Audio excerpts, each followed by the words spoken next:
Your sister's baby shower is the family's priority. We can't come to your wedding, Mom said. I replied, that's fine. They had no idea I owned a $2 million oceanfront villa in Maui. When they saw the photos of our ceremony, they couldn't breathe. I got 101 missed calls. My name's William.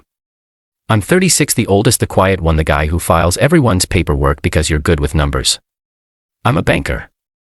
I read loan agreements for fun color code budgets and have an almost unhealthy relationship with spreadsheets. In my family, that translates to one thing. I'm the walking ATM with a pulse. Dad calls me responsible. Mom calls me reliable. My younger sister Hannah calls me when her balance hits $1,247 and rent is due tomorrow. My younger brother Jake calls me when his dream business plan is so close, bro, and also needs $8,000 by Friday. So when the wedding planning started, I bent over backward to make it easy. I picked a date that didn't clash with holidays. I gave everybody a year's notice. I even offered to cover flights for my parents if they needed help. 2 weeks before the ceremony, I called Mom just to confirm. I was in my office staring at a screen of corporate cash flows, trying not to think about seating charts. She didn't say hello. Your sister's baby shower is the family's priority. We can't come to your wedding, Mom said. Come. Final.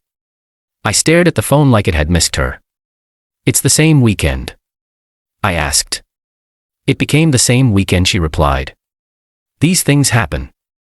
You know how important this is for Hannah. First baby, we need to support her. Got it. I said, don't be dramatic, William. We'll send a gift. That's fine, I replied. I swallowed the rest. Every speech I'd rehearsed since I was 12 about being second place. I didn't argue. I didn't beg. I didn't explain deposits, vendors, or the quiet way my fiancée Mara looked at the empty line under family table.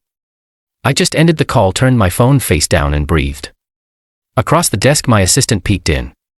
Everything good, family, I said. I wish I could tell you I cried. I didn't. I went very still like a market right before it crashes. In the family group chat, Hannah pinged, baby shower is going to be adorable. Theme, little sunshine. Can everyone bring a book instead of a card? Dad reacted with confetti. Mom sent 3 hearts. No one mentioned my wedding. I typed nothing.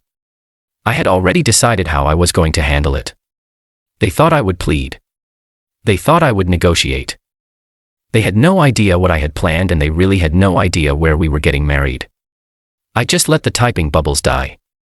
I didn't become the family wallet overnight. It started small. At 18, I got my first internship at a regional bank. My paycheck went to gas, textbooks, and a house fund, which was Mom's way of saying groceries minus the treats I wasn't allowed to buy. When Hannah's cheer fees were due, I volunteered. When Jake's varsity trip needed a deposit, I offered. By the time I graduated, it wasn't charity. It was expectation. Family takes care of family, Dad would say. Which somehow meant I took care of everyone, and everyone took care of having opinions. When I landed in commercial lending, the numbers got bigger. So did the asks. I helped refinance the house when Dad's hours got cut. I co-signed Hannah's last semester when she switched majors from nursing to communications because clinicals are mean. I paid for Jake's second real shot at a company, an e-commerce store that sold imported coffee he didn't drink. When it failed, he blamed postage rates. Whenever I hesitated, Mom found a sentence that wrapped guilt and silk. You're blessed, William. Not everyone gets what you have. You owe it to your siblings. What I had a studio apartment with a desk that wobbled and a car that only started on the second try. What I had was the discipline to say no to avocado toast and yes to IAS. I wasn't blessed. I was boring.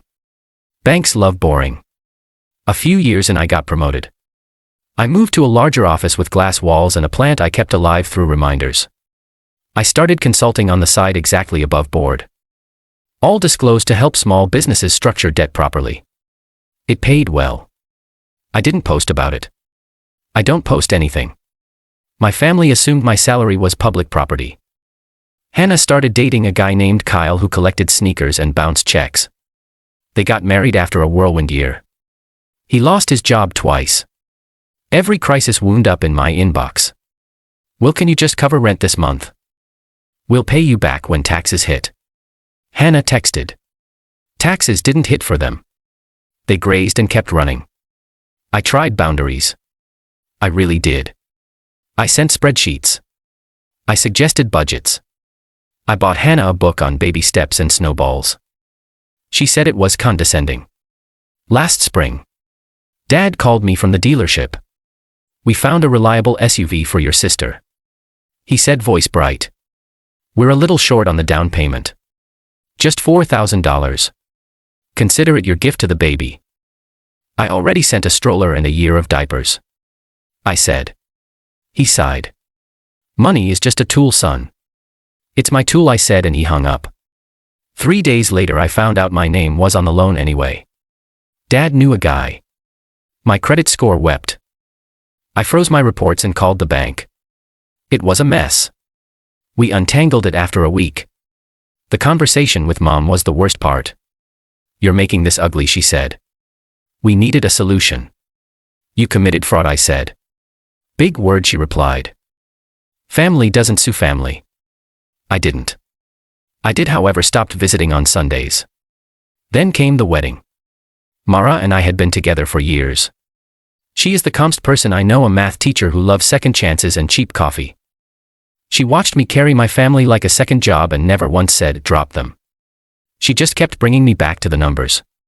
"What's the pattern?" she'd ask, and I'd show her my payment ledger like a heart monitor spiking every time Hannah texted. We kept the wedding simple, small guest list, no drama. My only requests to my family were punctual RSVPs and 0 requests for money. The week of the baby shower crept closer. At first it was late spring. Suddenly it was my wedding weekend. Hannah posted pastel mood boards and a tower of cupcakes. Mom wrote, "Hannah's day is going to be magical." When I politely pointed out the date, she replied, "You can schedule weddings anytime. Babies are special." "Isn't the baby due in 3 months?" I asked. "Exactly," she said, like she'd won a chess match. Then the group chat went silent about my wedding except for Jake's comment. "Bro, if you do it live, send the link. We'll tune in between games." Dad added, "We'll be there in spirit." I stared at the empty family column on our seating plan and felt stupid for being surprised. Meanwhile, the money asks didn't slow down. Hannah wanted a premium shower with custom favors, balloon installations, and a photographer. She sent me a list titled, "Since you can't bring a casserole," with price tags attached. Mom followed up with a voice note. "William, don't be petty. You make 6 figures. It's nothing to you. And think of the optics. A banker who doesn't support his sister's baby." I almost laughed. Optics. The week before the wedding, my card flagged a fraud alert. Someone tried to add an authorized user to my personal account. Guess whose email was on the request? Kyle's. The bank caught it, reversed it, and asked if I recognized the phone number. I did, Hannes. I breathed into my hands and stared at the ceiling. I wanted to believe it was a mistake. It wasn't. I called. She answered on speaker. Party noise in the background. "What?" She said, "You tried to put Kyle on my card." "Relax," she said. "It didn't even work." "And Mom said I'm not your bank," I said. She scoffed. "You wouldn't even be where you are without us." That line, the family myth, as if their needs forged me so now I owed them interest forever. I told her I'd see them at the wedding if they changed their minds. She told me the baby shower photo booth was going to be insane. She hung up to pick glitter fonts. I sat with the quiet. Mara put her hand on my shoulder. "What do you want to do?" "Nothing," I said. "Not with them." "What about us?" she asked. "Us." I finally smiled. "Everything." The breaking point didn't happen on a phone call. It happened in a cheerful kitchen with lemon towels and a bowl of lemons that were fake. I'd stopped by my parents' house to drop off the wedding program, a courtesy. I found the mid-assembly line for the baby shower favors. Tiny jars of honey with "Oh baby" tags. Dad didn't look up. Mom did. "If you came to apologize, I accept," she said, as if I'd done something. "For what?" I asked. "For making this complicated." I set the programs on the counter. "I'm here to drop these off and to make one thing really clear." "William," she said, sugar knife in her voice. "This is not the time."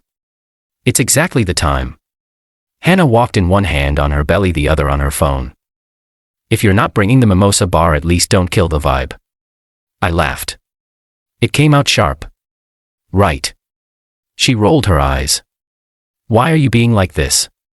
It's not our fault you picked a weekend that didn't work. I gave you the date a year ago. Life happens. Mom said, already bored. I took out my folder. Yes, I brought a folder.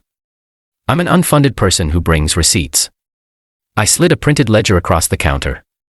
Dates, amounts, memos, Venmo, checks, wire transfers, 7 years of just this once. Here's everything I've covered for this family, I said. House payment during Dad's furlough. Tuition catch-up. Jake's rent when he got evicted. Hannah's medical bill in 2021. The flights for our last Christmas. The surprise SUV down payment that somehow used my credit without asking. The loan for the coffee business. The overdraft fees no one ever saw. Dad's jaw tightened. Mom didn't touch the paper. This isn't fair. She said, it's facts. I said, and here are 2 more. 1, I'm done funding anything I didn't personally choose. 2, if you or your husbands try to add yourselves to any of my accounts again, I will file police reports. That includes you, Hannah. That includes you, Dad. You wouldn't, Dad said. I would, I said, calm, because I'm not your borrower. I'm your son and I'm getting married. Hannah snorted to that teacher who makes TikToks about fractions. Tomorrow, I said, and regardless of what you think of her job, she's the only person in this room who hasn't treated me like a debit card. Silence. Then Mom reached for the ledger with 2 fingers like it was dirty. Do you want a medal? I want boundaries. You want control.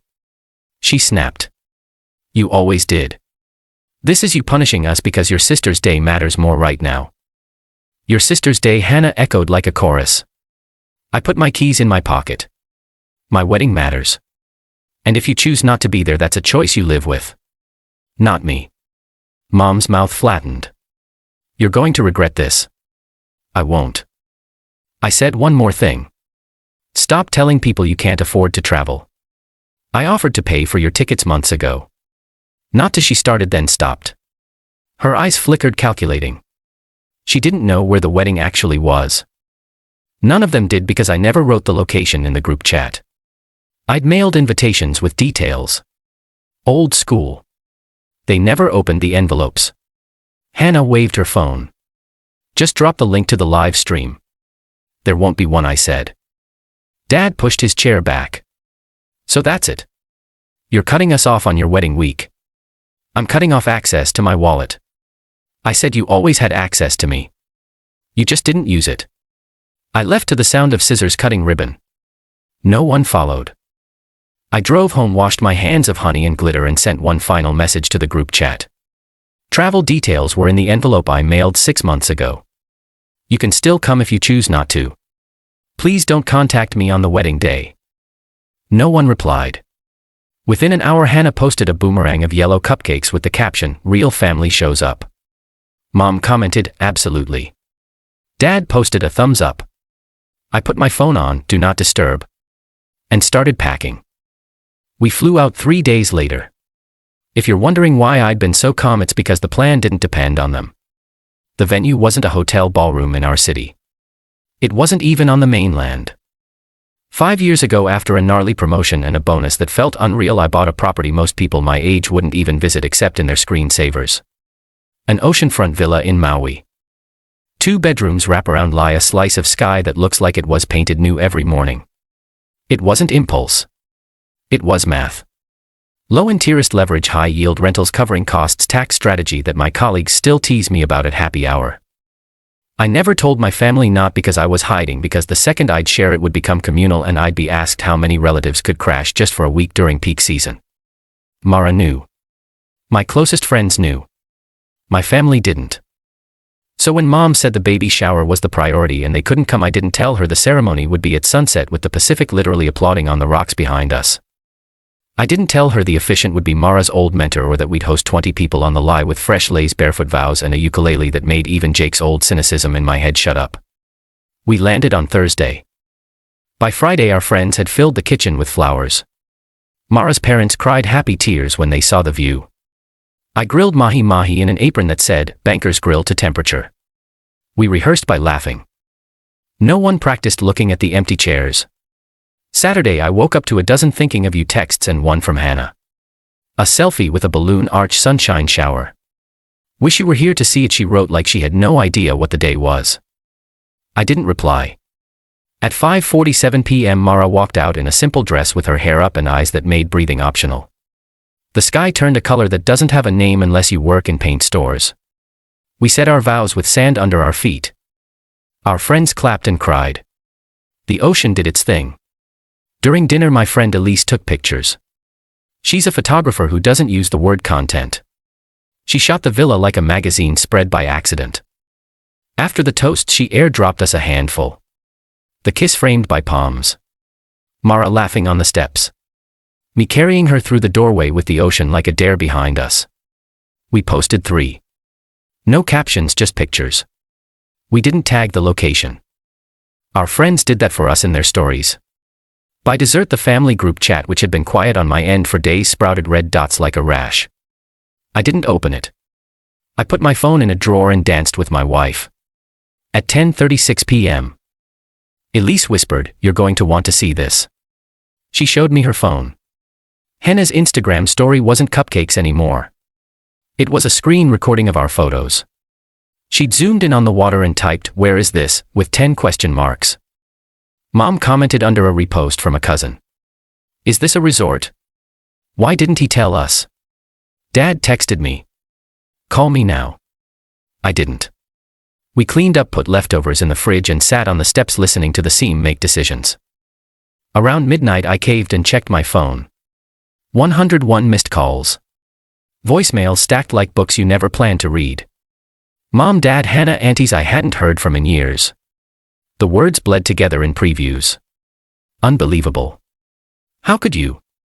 Your grandmother would be. Are we invited to the after-party? This is cruel. Why are you hiding money? Who paid for this? You always think you're better than us. You made your mother cry. Mara looked at me. I looked back, tired. What do you want to do? She asked. Brush our teeth. I said. She smiled. Banker move. We slept with the windows open. The night air smelled like salt and flowers. For the first time in months my shoulders dropped. Morning. Coffee on the lie. The phone was still hot with missed calls. I listened to one voicemail from Mom because I'm not made of stone. Her voice was tight. William, you embarrassed us. People are asking where you got the money for this. You can't flaunt wealth and exclude family. Do you know how this makes us look? Call me back immediately so we can explain you were impulsive and didn't think it through. I laughed out loud. Impulsive. Then Dad. Son, we raised you better than this. Hannah is devastated. You could have done the decent thing and hosted the wedding somewhere normal where your family could attend. You put your sister in a terrible position. Then Hannah, so you've been playing rich while we struggle. Wow. I hope your ocean keeps you warm when you don't have a family. I typed a single message to the group chat and hit send. I sent invitations with all the details 6 months ago. You chose not to come. You also tried to access my accounts without permission. That ends now. Please do not contact me again until you can apologize without excuses. The read receipts flew in like little gray birds. The cousins started demanding. Dude, this is epic. Congrats. An aunt wrote privately. Proud of you. Don't let them spin it. Also that water. One of Hannah's friends, someone who'd watched me quietly pick up tabs for years, sent me a screenshot of Mom's private messages complaining I'd blindsided them. I didn't engage. I didn't explain the math or the mortgage or the rental income or how I'd spent my 20s saying no to vacations so I could say yes to this. I didn't tell them the villa wasn't about flexing. It was the first thing I'd bought entirely for me. At noon Dad finally wrote, we're coming. What's the address? No question mark. Mara squeezed my hand. Do you want them here? I pictured them on the lie picking at the corners of our happiness, asking how much everything cost while pretending they weren't asking. I pictured Mom posing with the view like she'd earned it. I pictured Hannah demanding a Dover shower in front of the ocean. No, I said, I want quiet. I typed, we're on our honeymoon. Please respect that. He replied with a thumbs down. Mom sent unreal. The day unfolded without their shadows. We swam. We napped. We ate fruit that tasted like the color orange is supposed to taste. Every now and then the phone buzzed with someone else's opinion. I turned it off. Back home something shifted. Dad pinged me a week later, less chest puffed. We need to talk about some bills. Things are tight. The old rhythm. Hint, ask, imply. I sent him the number of a credit counselor. He replied, so you're abandoning your family. 2 days after that, a cousin told me the baby shower turned into an argument. Hannah found out from someone's repost where we'd been. She confronted Mom about hiding it. Mom said, William should have told us. Dad blamed Mara's influence. Kyle asked if the house was timeshare, why, in a tone that said he Googled mortgages and learned nothing. The universe rearranged them without my effort. Mara and I went to a movie on a Tuesday for the first time in months. I sat in the dark, held her hand, and felt a strange new lightness. I'd expected grief. I got relief. I missed the idea of a family I never actually had. The real ones were busy trying to figure out who to blame now that the ATM had a sign on it. Out of service. I used to think the right combination of gifts, bailouts, and patience would make my family see me. I thought if I just kept showing up, they'd meet me halfway. That was my math error. I treated love like a loan that would amortize if I fed it enough payments. It doesn't. Love isn't debt. It's choice. I also used to think leaving would feel like slamming a door. It didn't. It felt like closing a tab that had been auto-reshing drama for years. The browser still exists. I'm just not clicking it. A week after we got back, I sat with a pen and wrote letters. Not emails, not texts. Letters, one to Mom, one to Dad, one to Hannah, one to Jake. Simple, direct, no metaphors, no heat. I wrote that I loved them and that love wasn't a credit limit. I wrote that I wouldn't be covering any more bills, deposits, emergencies, or temporary little bridges. I wrote that attempts to access my accounts meant police reports, not family meetings. I wrote that I was open to a relationship based on respect instead of balance transfers. I wrote that apologies had to say we were wrong without, but I wrote that if they needed help finding resources, I'd send links once. I mailed the letters and turned my phone back on. The first call I answered was from Aunt Rosa. I saw the photos, she said. I cried. Not because of the view, because you finally looked like your life fit you. The second was from Mara's dad. Proud of you, son, he said. And it landed in a space my own father never filled. Hannah posted a story the next day, a petty meme about money changing people. I didn't reply. Jake texted, you good? I wrote back, yeah, you. He answered, working on it. That working on it said more than anything he'd asked for in years. Maybe one person will decide to step out of the family machine. Maybe not. That's not a line item I budget for anymore. The villa. We're back there next summer with friends. Not to prove anything, because I like waking up to the sound of a planet that keeps going even when group chats explode. We'll grill fish, argue about board games, and talk about nothing. I will not post a single price tag. If you've read this far waiting for revenge, sorry.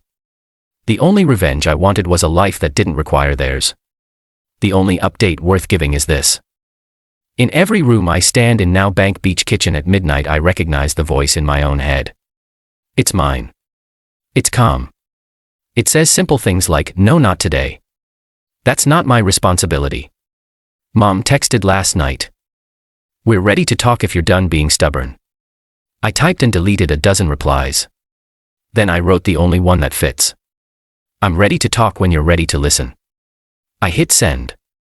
I set my phone down. I turned to Mara, who was grading quizzes at our table. Red pen moving slow and neat. She looked up. I didn't explain. I didn't vent. I didn't do the old dance. Want tea? I asked. She smiled. Yes. I boiled water. We sat. We existed. No performance, no invoice, no ledger, just quiet, the good kind. I used to think I'd be the bad son if I stopped paying. Now I know I'm just a man who finally learned the simplest financial rule there is. Protect your principal. Everyone else gets interest only if there's anything left and only if they've earned it. I'm done being a card in someone else's wallet. I'm married. I'm happy, and I mean it when I say this.